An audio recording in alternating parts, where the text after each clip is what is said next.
Hello, all, and welcome back to a new episode of Movies and Us, a weekly gathering place filled with conversations about movies, stories, and connection.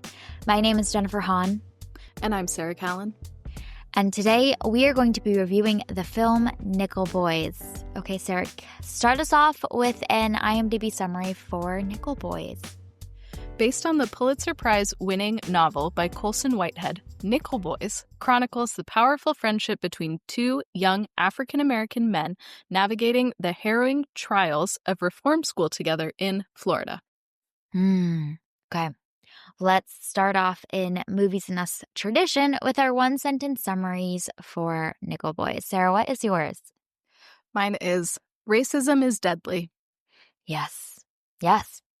My one-sentence summary is, this is the empathy machine of all empathy machines.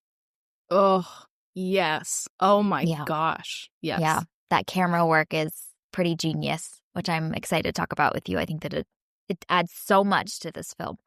So, okay. Well, let's start off first by seeing, have you read Nickel Boys yet? I have not. It's been on my list for a long time. I have it on fold at the library, but I have not gotten a chance to read it yet. So it was interesting watching this film, and then I'm excited to read the book to really understand more deeply what occurs in the book. But did you read the book yet? No, I didn't even know it was a book until you had talked about wanting to read the book. So, no, I have not read it. As we talked about in a couple episodes ago, my to-read pile is almost 600 books. So I'm not sure when I will get to Nickel Boys. You'll get to it before me, and I'm very curious to hear your thoughts when you do, because I have questions.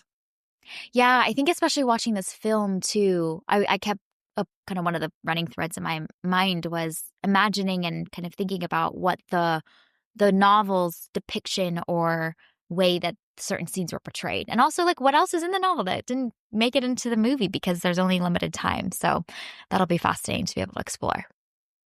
Okay, well, let's start off with our overall thoughts about this film and how we received it, and then we will give a spoiler alert after that. So, Sarah, I'm curious your thoughts about Nickel Boys and things that really stood out to you in this film. Yeah, I don't know how to talk about this film. I don't think. I still haven't rated it on Letterboxd because I'm not sure how to put a numerical value to this film. It is so well made. It is just a very well made film. It should have been nominated for more Oscars, I would like to think, but I hated every second of watching it.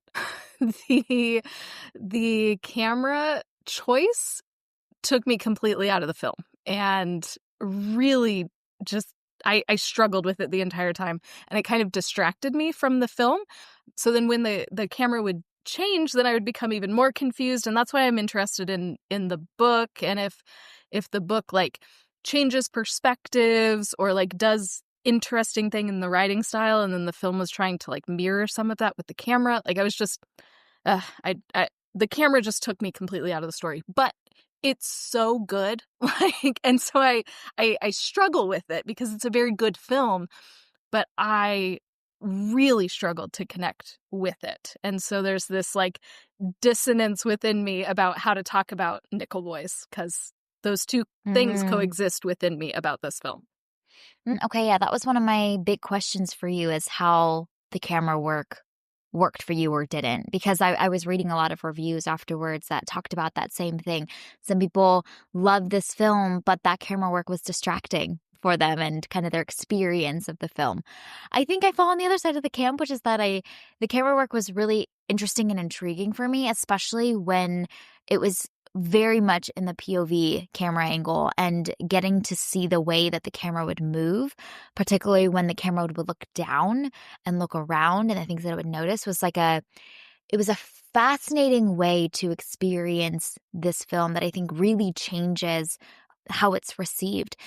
Being able to, talk about walking a mile in another's shoes and being able to really experience these things that these boys are going through, I think was a powerful way, and it changes the way that I think about the use of camera work in film.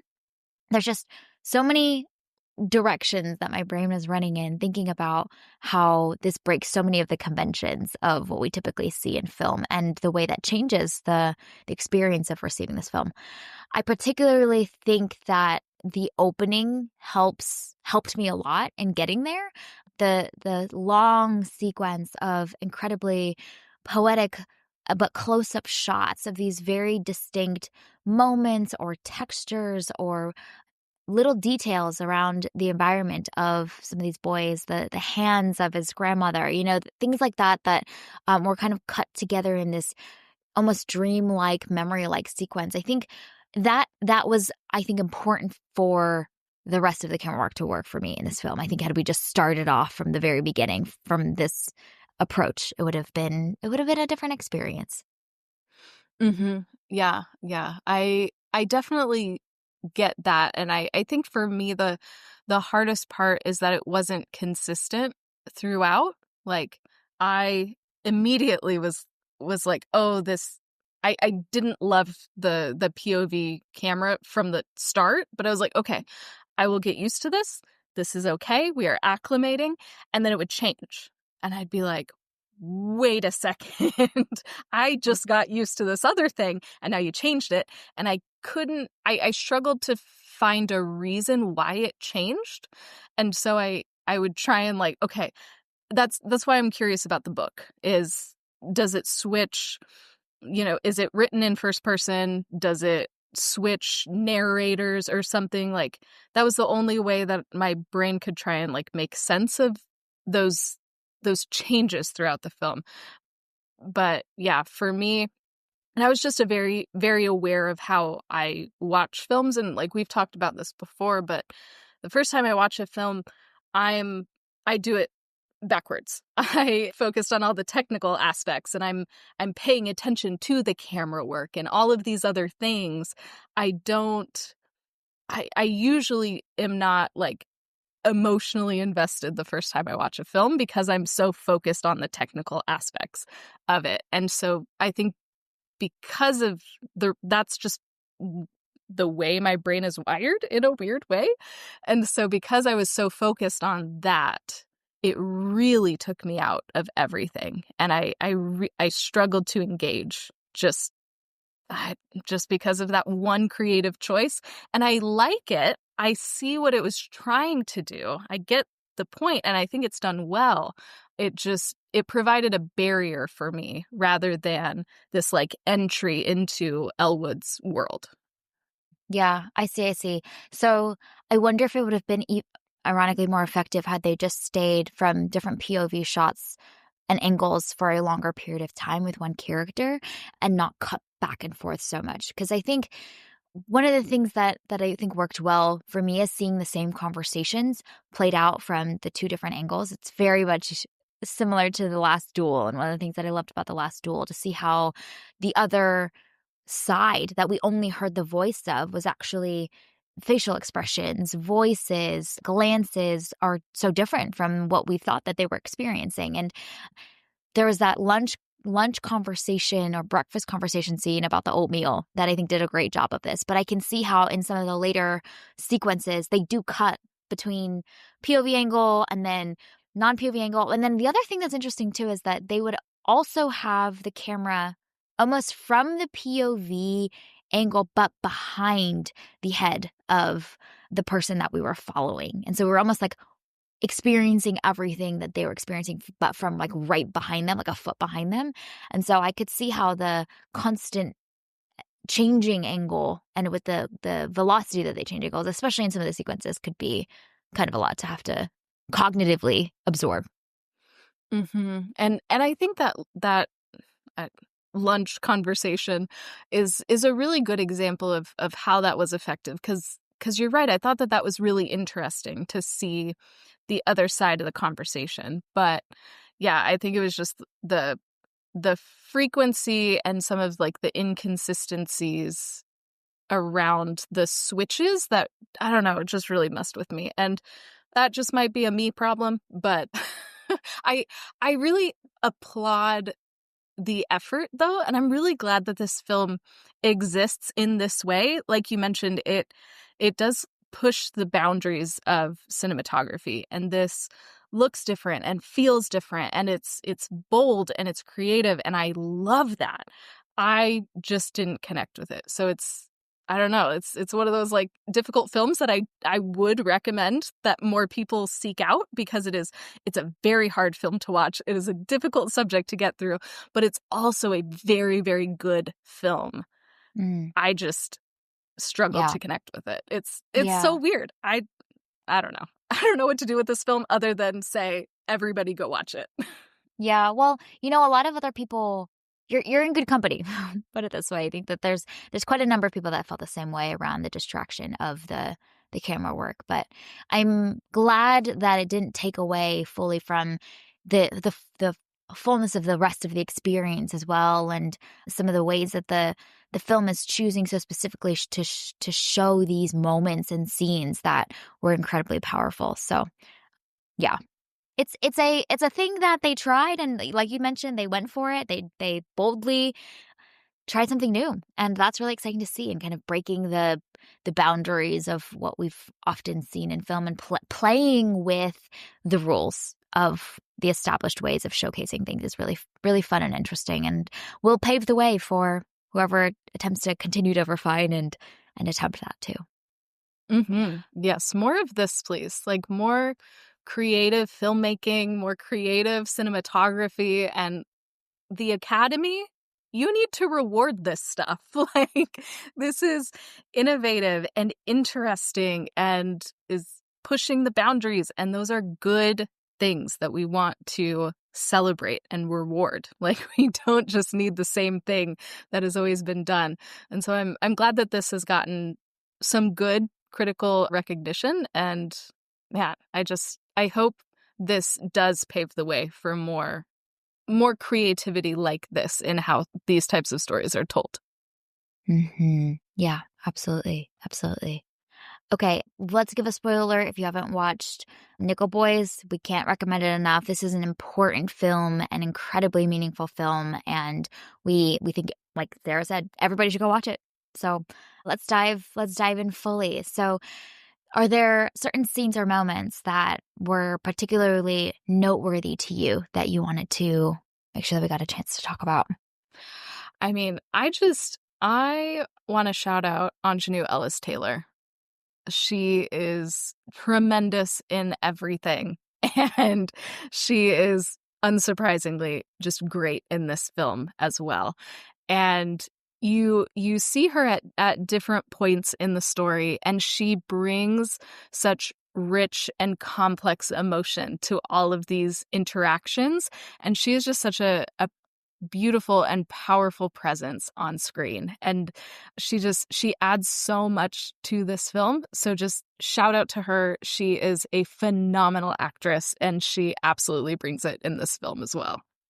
Yeah, yeah. So, so good, and such a powerful performance. I think all of the performances in this film are so weighty and so just, I mean, truly pouring out their souls in this film, and that is a great example of one. And this is I think a film that really needs the power of the actors really bringing it to land, and to really allow us as the viewers to connect deeply with the moments that they're depicting. Yeah. So I'm gonna gripe at the Academy again. Like, Ah, why I was none of the actors nominated? What are we doing, the yeah, Academy? Get it together. really. Yeah, yeah. This is a film that needs more eyeballs, and the Academy has the ability to drive eyeballs, and so it's, man, I feel like every year we always have like a few films in our pocket that we're like, come on, really? Like, ah, yeah. Mhm. It, we'll have a fabulous chance to air out all of our grievances here in a couple of weeks when we do our Oscar predictions episode. So that's gonna be a good time. We love to feel like we have a place to vent. We haven't even watched Sing Sing, and I'm already pre-upset that it wasn't nominated for more things. So that's the energy that I'm coming into this Oscars with, is I'm just upset that some of these really great films didn't get more nominations. I'm happy that Mhm. Nickel Boy's got 2. It is absolutely deserving of those 2, but I think it should have more. It should have probably like 5 or Yeah, more. I don't know. Anyway, yeah. but this is not a podcast to gripe about the Academy, but No, we I will. needed I needed We to air needed a some moment. grievances. I mean, we have to. We have to. It is requirement, you know? The sun rises from the east and sets on the west, so there's always gonna be things that we're gonna be upset about with the Oscars.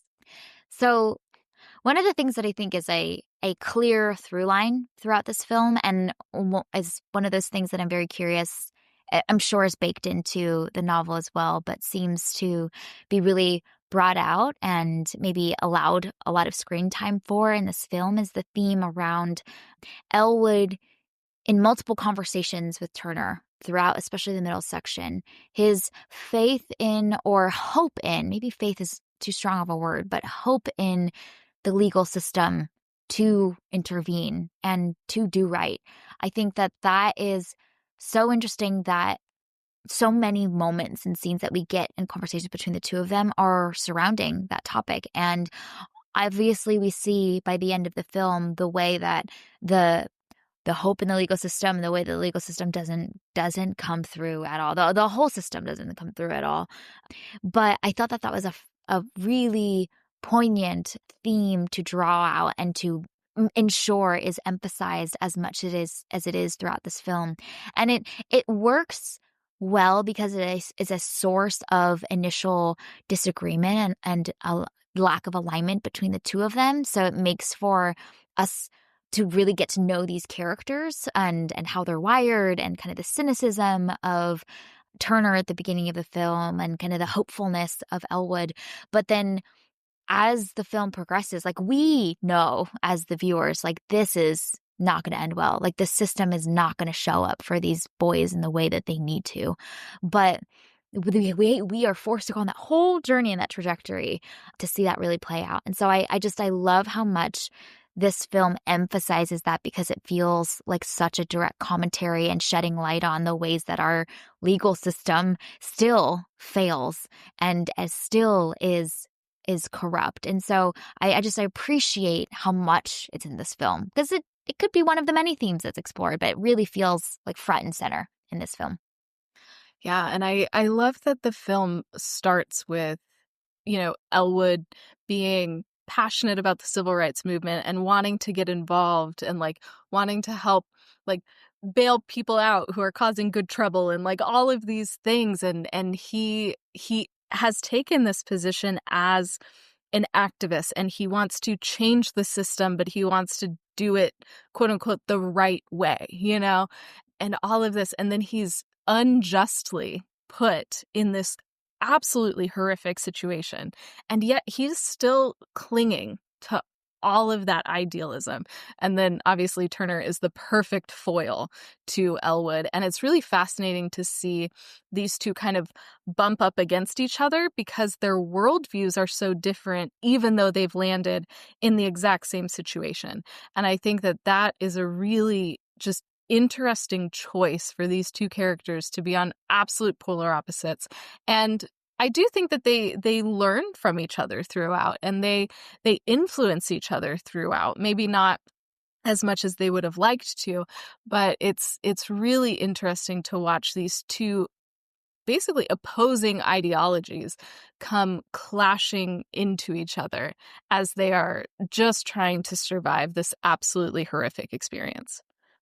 Yeah, yeah, no, that's so true. And seeing the ideologies play out, I think is significant in this film because at the start of the film, the characters are also on their are be just beginning their journey and we as the viewers are just getting to know them, right? And so I think the thing is that the hard part about this is that from the beginning of the film, we know that the world operates a lot more like Turner does.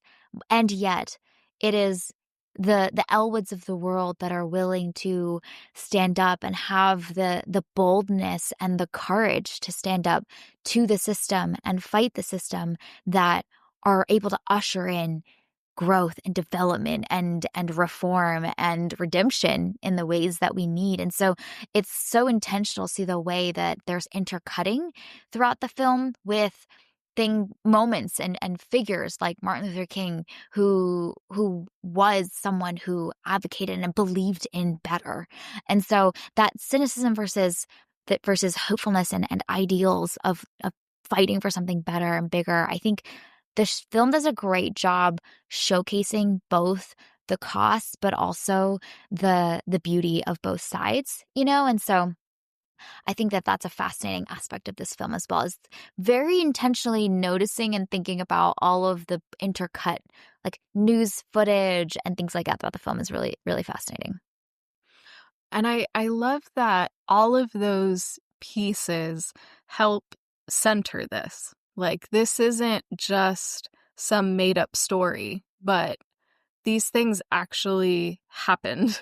And this is based on experiences that real people went through. So whether you are watching people advocate for better and fight for their civil rights, or you're watching these boys be brutalized and beaten and dehumanized, like, this is grounded in reality. And I think that all of those touches of that real world footage is really helpful in reminding us that this is part of history. And like, we have the great stuff about Martin Luther King Jr. and everything that he fought for in the civil rights movement, and that's great. And we also have to remember the horrors that people went through as well. Like, there's a reason why the civil rights movement had to exist, and it's because people didn't have rights. And so I think all of that news footage is really helpful in just like, hey, let's actually look at history and reckon with some of these things, because we need to acknowledge that if we're going to move forward. And so I just appreciated those touches of realism to just help us remember and remind us that this stuff like this happened. Yeah. Yeah. It's the film allowing the space for us to invest in these characters, but also not letting us forget that this is deeply grounded in reality and in our history. And I think the way that the film starts off with these kind of like poetic intercutting of shots together really helps. Because they've established at the beginning of the film, they can continue to use that medium throughout the rest of the film to kind of almost collage these different ideas together and allow us as the viewers to do the work to infer, hypothesize, understand, and connect the dots for ourselves of what the larger stakes and implications of these events are. Of like, the film's almost saying, like, yes, this is a fictionalized story of these characters that are not real humans, and yet they are deeply, deeply rooted in the actual realities of our history. And these were real people, and they are told in this way, but let us not forget where they come from. Mm-hmm.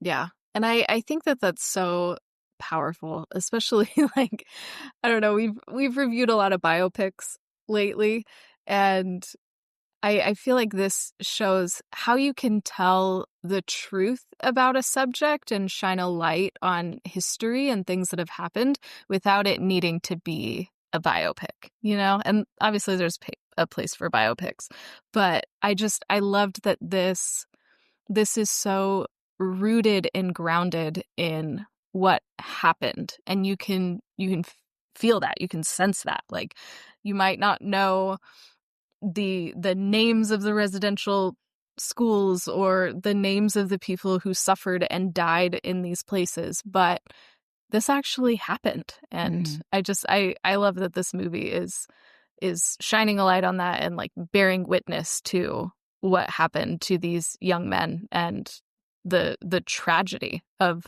what happened to them, because Mhm. they they were kids, and Yeah. their lives were either taken from them, or Yeah. they, endured so much that they ended up addicted to drugs or in jail or like all of these things. And like, missed out on this bright future that we hope that all of the children of the world will have. So I appreciate that this film is like, hey, pay attention, look at this. This happened, acknowledge it. Mhm. Yeah. Yeah.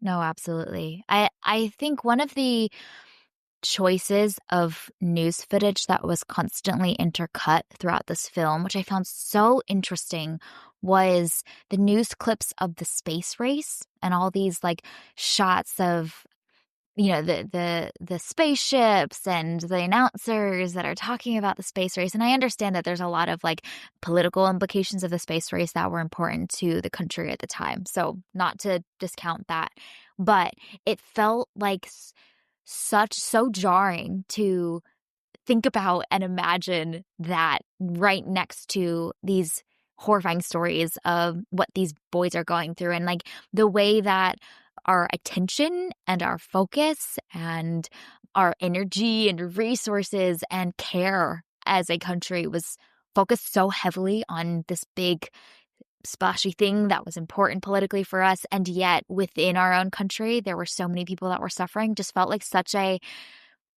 strong dissonance and so jarring to experience. It's almost like, why are we focused on going to space when we haven't even figured out the problems of the human beings living on Earth and in our own country? It's just such a wild, like, juxtaposition of concepts together, especially I think because in this film we are so much walking through the lives and stories of these two boys that were, oh, man, I was just like, we have really lost perspective here, and I think that was some really interesting choices because it feels on paper out of place, and yet I think the intention of including them is so powerful and really prompted me to think quite a lot too. Oh, it's so effective. Like you're right, because we are immersed with these boys at this school, just horrific times that they're living through. And you know, let's go to space, y'all. Like, what? This is not important. This is not the most important thing. But I think it was so powerful and effective in just showing that dissonance and inviting us to sit in that. And I think it's really easy to overlook people's stories, and especially if people don't look like you, they don't live near you, they don't have the same experience as you. Like it's very easy to get isolated and focus on the things that like you care about and neglect to think about them and to think about what other people are going through, what other fellow citizens are going through. And I think those little moments, at least for me, were such a good way to prompt that, like, wow, like what should our priorities be? Because going to space is not, in this moment as I'm watching this, as important as rescuing these boys and getting them out. And so I think that was just so jarring and so effective in prompting all of those thoughts and giving space for some of that reflection. Yeah. If the goal was to be like, what are we doing here, guys? That high success rate, at least 2 out of 2 for us. I mean, Like, that's we've pretty missed great. it. We like, what? Yeah, right. It was, and it would come back again, like every couple of scenes, and I'd just be like, what? Once again, like, and it's interesting too because I think the radio announcer or the television announcer's voice is so hopeful and excited, and there's so much adrenaline, like, and now like Apollo 8 is off in the space, and that juxtaposed from like the scene we just came from and the scene we're about to enter into is some real great whiplash. So highly effective use of tonal and cognitive whiplash to get us just emotionally to be like, what what are we doing? Yeah, this is like the opposite of October Sky, if Yeah. you have watched that movie that I watched a lot as a child. This paints a very different picture of the space race. Yeah. Okay, other big things that stood out to you from this film, moments, character moments, or ways that the film as a medium is able to enable some of that. Yeah, one of the through lines that I thought was really interesting is the inclusion of the half Mexican kid, and they don't know which side Yeah. to put him on. And Mm. I thought that that was just such an effective way to show the ways that race has always been nebulous, and we can see throughout time that, the people included in whiteness has changed and shifted based on, I don't know, whatever factors are going on at the time. And so I thought that that was obviously, like, it's at times this moment of almost levity because it's comical at at how ridiculous it is. And yet at the same time, it is this scathing indictment about whiteness and the way that human beings are classified according to the color of their skin, and just how ridiculous this structure, this Mhm. hierarchy that has been created actually is, through this kid constantly having to change sides. So I thought that that was really a really smart inclusion and really hard-hitting stuff if you are willing to actually sit with the implications of that. Mhm. Yeah, yeah, and I think we see him later on in the film, like, he is not accepted by the white community of the the reform school, right? Like, he in many cases is spending time with and hanging out with and looking for community with the boys that are Black at the school because the ones that are white were like, "You are not one of us," and that feeling of not being accepted in any of the communities that are around you, I think is one that a lot of people that are mixed race also experience. And then, like you mentioned, it just begs the question of like, how have we built so much of our societal structures and power dynamics off of something that is so complex and nuanced and really like can't be drawn with these crisp lines that we think that we can, even though for millennia, like, we have attempted to, and so, yeah, the detail of including him is quite insightful and kind of, again, begs us ask us to beg the question of, like, "What was this all for again? Like, why?" We just have latched on to race as a way to maintain control and power. Yep, and that's it. Yeah, Oh, man. yeah. Yeah, that is what it is. Mhm, mhm. It's a very efficient use of that character, I think. So Oh he's my not gosh, on screen yes. often, but when he is, it really yeah, you take notice and it really packs a punch too.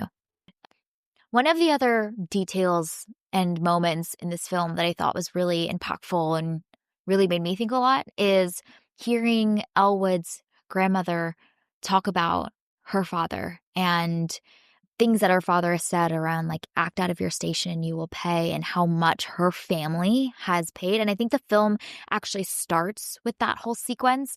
And I think that framing is important because we actually don't dive in and start the film with Elwood as our from the start, storyline. We actually start with grandma. And we start with grandma talking about her family and the older generations in her family line. And so this film hits extra hard too because we've seen and the film has started us with taking this isolated story of these two boys, but it's in context of the generations that have experienced this and the generations that have paid so much and that being passed down and that being that continued status quo not being broken yet. And I thought that that was really interesting because I kept thinking back to that throughout this film as I'm seeing Elwood go through so many of these experiences with Turner. I'm like, man, but his whole ancestry has experienced this, and so the film is so smart and strategic to ensure that like we start the film with that. Like let this not be like an isolated incident that you think happened in one generation. No, this has been the system in place for so many generations of our country. And so I think that that framing from the beginning felt very weighty for me and really added to so much of the stakes of this film too. And I love that emphasis on, like, history too. Like you said, this is not an isolated incident, but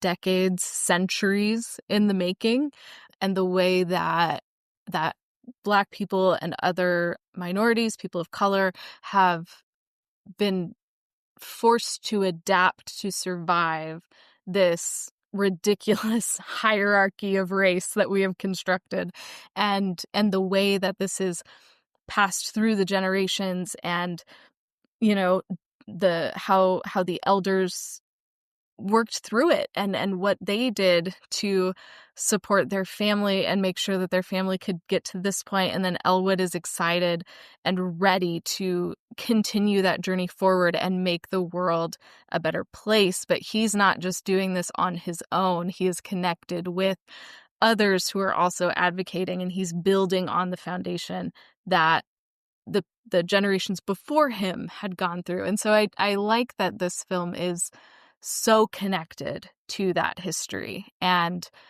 it's and that community that is necessary to move forward. So I just this film is so smart and so efficient in the way that it really roots you in a place and roots you in that time period, and so you know that this is you're grounded somewhere as all of these, like, all this creative camera work and everything is so different and unusual, but the story is so efficient and so grounded that you can still understand what's going on, and you know where you are, and you're grounded in this story even when some of the visuals might make you uncomfortable or confused. So I think that's really smart to, like, not have everything be, like, super creative and off the wall, but having this story that is so well done, but is very rooted and grounded so that you know where you're going.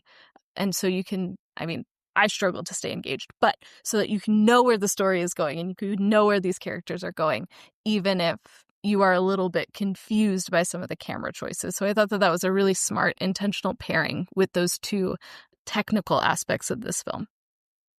Yeah, that's so true. The film is giving you kind of an anchor point, and so it knows and acknowledges, like, hey, we're doing something different here. But if you are willing to come along, come along. If you can't, we're going to give you something to sink your teeth into and to kind of anchor and hold on to throughout the rest of the film. Yeah, no, that's so true. That's so true.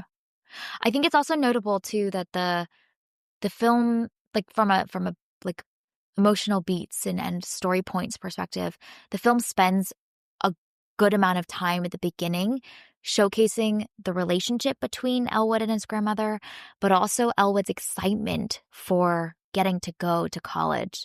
I think that is so significant for basically the arc that we end up going on, and kind of the tragedy of the ending for him is that you really feel from the minute he steps foot onto the reform school, like, how much lost potential is being squandered because of the way that our system and our society works. Like, he's so bright and vibrant, and he has so much ahead of him, and yet so much is cut short. Just him arriving at the reform school, let alone what happens by the end of the film. And so I think that the film spends plenty of time there and also allows us to see his excitement. And so emotionally, like, you just invest and you're excited for him, and then to feel the disappointment that he feels to end up at the reform school, like, feels weighty. I think that's, like, one of the big first emotional beats that's landed really well. And so I just appreciate that the film gives us plenty of time there and didn't rush that opening section with the grandma and her sharing about the generational stories. And then also they didn't rush his excitement about getting to go to school and then having to deal with the fallout of that. So I think that's all significant because there's that feeling and weightiness of the lost potential and the way that his life was cut short from the moment he arrived at the school and then finally at the end. And then you extrapolate that out by the end of the film of all of these young boys who had so much to give and so much hopefulness for their futures that were cut short. And it just highlights the injustice of everything. He was going to college and he just hitchhiked with the wrong person, and that ended up ended him up in this reform school. And then they try to get the lawyer, and the lawyer steals from them and takes a bunch of money. And so he remains stuck in there. He documents everything and tries to give it to somebody in power, and then is punished for that. And that report goes nowhere. So like he, again, tries to do things the quote unquote right way. He tries to work the system, tries to do the things. And at every step of the way, he is just faced with injustice after injustice after injustice.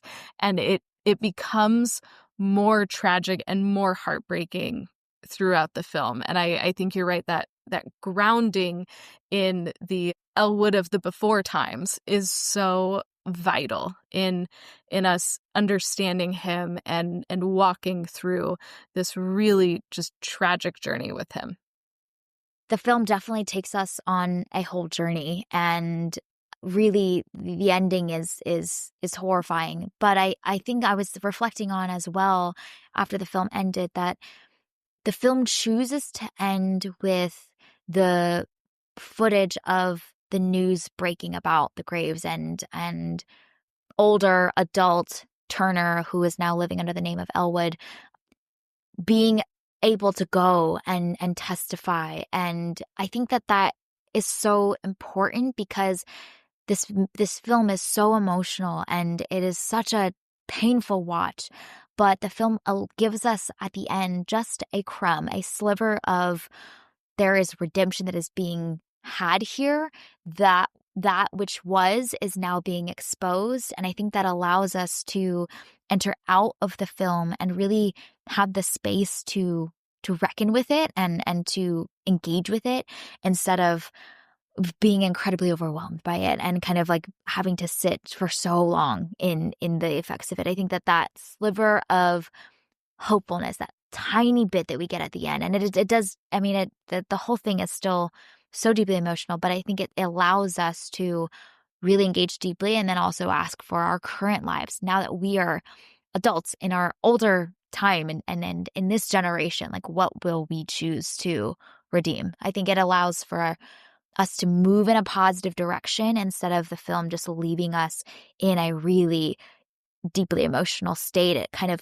is prompting us to say, like, take those emotions and now channel them into how you will move forward and look to build a better system now. And so I appreciated the emotional awareness of the film to know that we needed that and that it's actually most valuable for really affecting change in our current society for the viewers at the end to feel like, no, there's a lot of work for us to do, but like we're ready to dive in, you know?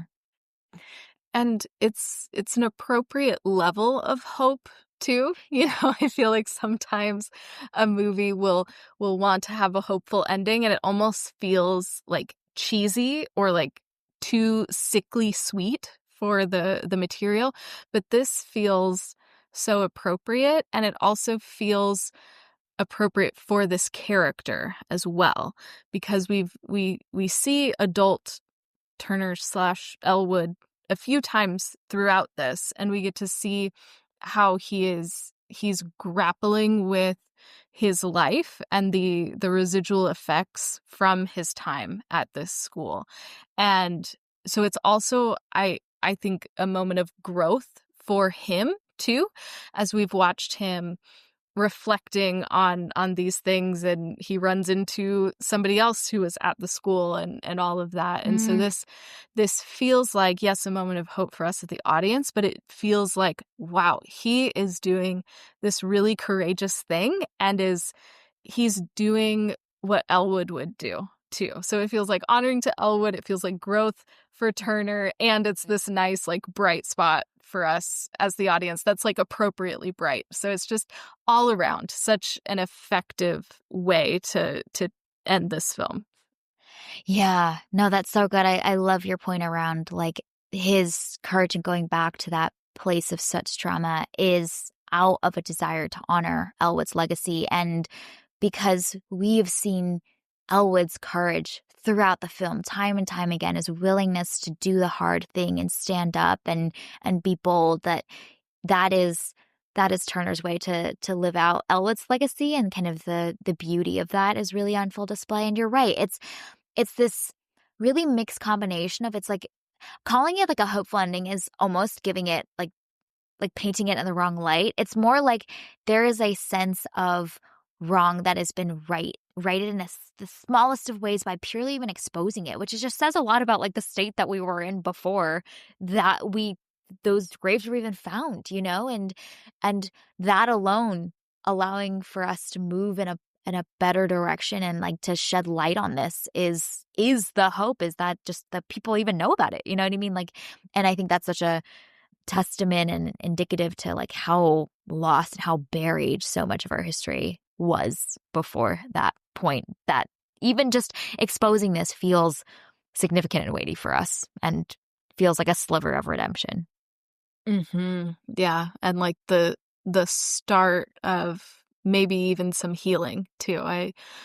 The conversation with adult Turner and I forget the other boy's name, but that conversation is so, I think it's so important to the film, and it's also so tragic too, because the the kids that made it out are Hmm. are struggling, and you can't go through an experience like this and shut it out. It is going to affect you every day of your life, and that is horrifying and heartbreaking. And I like that the film shines a light on that, but doesn't like spend too much time there. But I think that also plays into adult Turner's decision to take a stand and share what happened, because maybe that can be the start of some healing for somebody. So I think that again is that little tiny twinge of maybe a little bit of hope, just because you're right, the light is shining on this, and maybe things can be better moving forward. And that Hmm. maybe is enough for us for the end of this film. Yeah, yeah. And I think that like maybe it feels like hope for us as the viewers because we can begin to reform. We can begin to address, like it's like we can't solve for and build something better than something that we haven't admitted to ourselves yet. And I think that's so much of the journey that our country has been on over the past couple of years, is like us all, well, not all of us, I suppose, but a lot more of us being willing to engage and to talk about and acknowledge, and allowing for that conversation to flow and to really listen and to do the work to really understand more deeply, I think has been a transformation that I have seen in a lot of my circles and my workplace. For example, there's just a lot more that than has probably been, you know, 10 years prior, all those decades, 10 years prior. So, Yeah, and kind of along the similar vein, like what I kept thinking about while watching this was all of the like Native American boarding schools and all of that, and all of mm, the repair that needs to happen with the indigenous community, and the injustices and the horrors that they suffered, and the ways that we've seen throughout the news over the years, reports coming out of these residential schools of finding graves like this, and it's indigenous children that are buried there, and all of that. Like, we need to be having these kinds of conversations, and light needs to be shown on these things, and like you said, we need to grapple with these pieces that are part of our past, and we need to acknowledge them because they actually happened. And so I appreciate that this film is able to bring up all of these things in such an intentional way, and I don't know, give an opportunity for more conversations like this, and us to be able to go and research schools like are depicted in this film, and mm, learn what actually happened to people living in this country. This didn't happen in some other like far off place. This also didn't happen that long ago. And so I think that this is really important for us to reflect on and grapple with, and then move forward in a way that is appropriate for us and whatever little area of influence that we have to use it to try and foster conversations like this and move forward together. Yeah, yeah, absolutely, absolutely. I mean, because I kept thinking about how this film would end and where they would choose to end it and on what note. And I think that this was so gracefully done and allowing for, like we mentioned, all those dimensions to be able to be hit to allow the viewers to be invited to engage and to not feel absolutely pummeled and left in a pit of processing the experience of the rest of the film while still allowing for the rest of the film to be channeled and hang so clearly in the minds of the folks that are experiencing this film. And then also, yeah, the invitation to apply into our lives. It's a well done ending. I think it's a hard to figure out how to navigate an ending like this. And I think that they did a great job. Yeah, they nailed it. Yeah. Yeah. Okay, other big things that we wanted to mention before we wrap. Okay, I need to ask you a question. Okay, I'm ready. Did you put together before the ending that adult quote unquote Elwood was actually Turner? You know, the moment when I was like, is something happening here is when he hugs his grandma. Because the way that she reacts, I feel like is so mixed, and so that was a thing where I think my suspicions started to really wander, but then I was like, because I was like, well, I don't know, would the film do that? And the film did. So that was the moment that I think was particularly notable to me of like the the the the combination of so many emotions in Grandma's voice when adult Turner shows up to her house, I think was quite telling. But did you have a hunch? You usually pick up on these I things. did. But so my hunch comes from the fact that Daveed Diggs looks nothing like Elwood.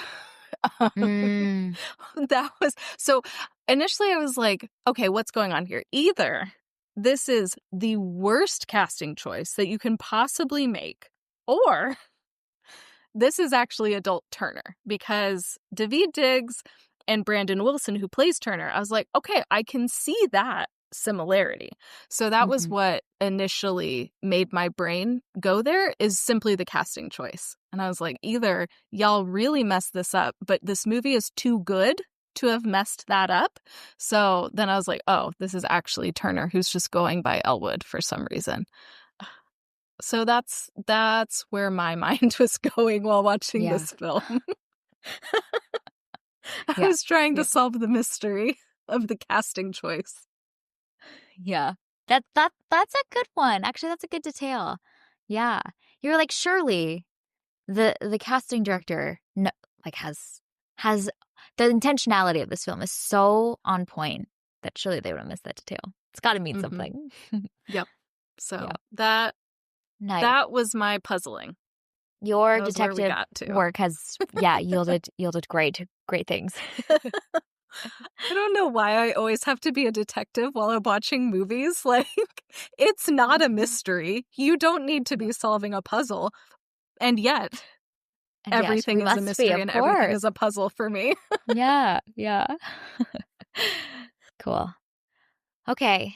Well, I think that, like you mentioned, I want to echo something that you mentioned earlier, which is just that this film is a lot to experience, but it is such an important film and so worthy of your time. And we we can't recommend it enough. This is important subject material to engage with. It's an important part of our history. It's an important part of so many people in our country and the experiences that they and their families and their ancestries have really experienced. So we can't recommend this film enough.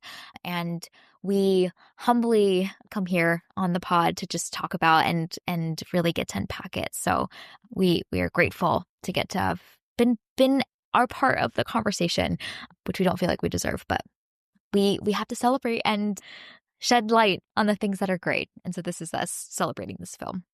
So this was our review and discussion of Nickel Boys. You can find it available out in theaters. Thank you for listening to this week's episode of Movies and Us. Our name sums it up. We're all about movies and the powerful ways we can connect with each other and the world around us. This podcast is about all of us and our shared stories, so everyone is welcome here, and we're so glad you spent time with us today. You can subscribe to this podcast on Spotify, Apple Podcasts, or wherever you tune to your favorite shows. Drop us a rating and review, and letting us know your experiences with the Nickel Boys film. And also, if you read the book, let us know. We'd love to hear your thoughts about the comparisons there. You can connect with us on Instagram, Threads, and Blue Sky at moviesandUsPod, or email us at moviesandUsPod@gmail.com. We will be back very soon to discuss the film A Complete Unknown. We hope you have an amazing week, and we'll chat again with y'all very soon.